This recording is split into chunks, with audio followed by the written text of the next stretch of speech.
大家好，我是阿胖。今天用冬瓜做一道非常好吃的年夜饭。首先准备一个冬瓜，洗干净，削皮，然后放一边备用。接下来准备一块五花肉，整块放到绞肉机里，搅拌成比较细腻的肉泥。搅好后放到大碗中，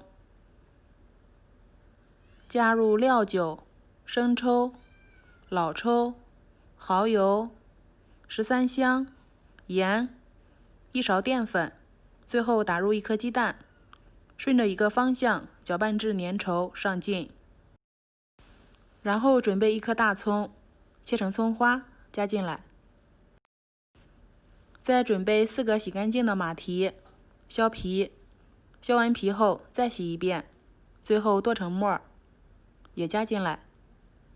再准备1块老姜，擦成姜蓉，最后全部搅拌均匀就可以啦。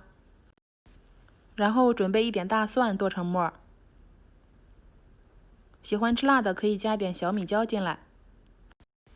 油烧热，下入蒜末、辣椒圈，开小火炒出香味，加入1勺清水，适量的生抽、蚝油、盐，翻炒均匀，再把提前泡好的粉丝加进来。等粉丝把汤汁全部吸饱后，像这样摆到盘子里，然后用擦丝器把冬瓜擦成薄片，不要太薄，太薄的话容易烂掉，厚度大约2毫米左右就可以。接下来放上调好的肉馅，再把它卷起来，依次摆放到盘子里，然后水开上锅，开大火蒸8分钟左右。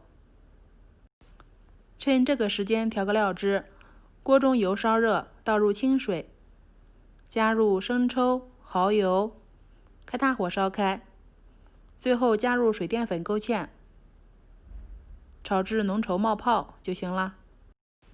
然后把汤汁淋上去，最后用香菜点缀一下，一道香喷喷的花开富贵就完成啦。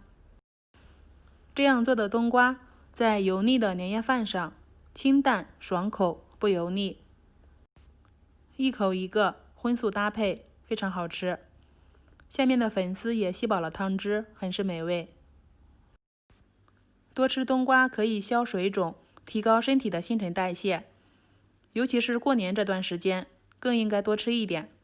做法简单，寓意美好，喜欢的话可以试试哦。我是阿胖，谢谢您的观看。